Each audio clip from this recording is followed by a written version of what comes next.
not promote or promotion any illegal activities. All content provided by this channel is meant only for educational purposes. শোকজের উত্তর সন্তোষজনক না পাওয়ায় কোচবিহার পঞ্চানন বর্মা বিশ্ববিদ্যালয়ের registrar Abdul কাদের সালফিকে suspend করল পঞ্চানন বর্মা বিশ্ববিদ্যালয়ের উপাচার্য।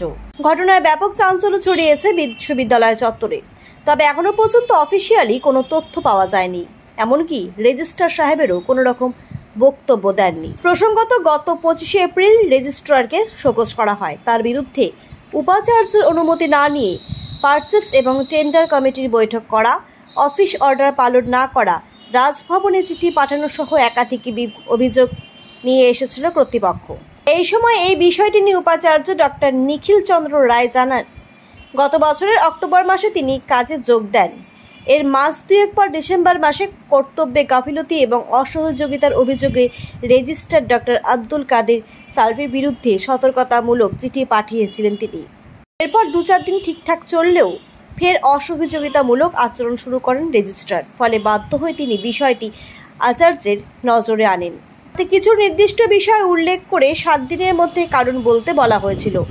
তার উত্তর সন্তোষজনক না হলে অথবা তিনি উত্তর না দিলে বিশ্ববিদ্যালয় সংশ্লিষ্ট আইন মোতাবেক কঠোর ব্যবস্থা গ্রহণ করা হবে বলেও হুঁশিয়ারি দিয়েছিল।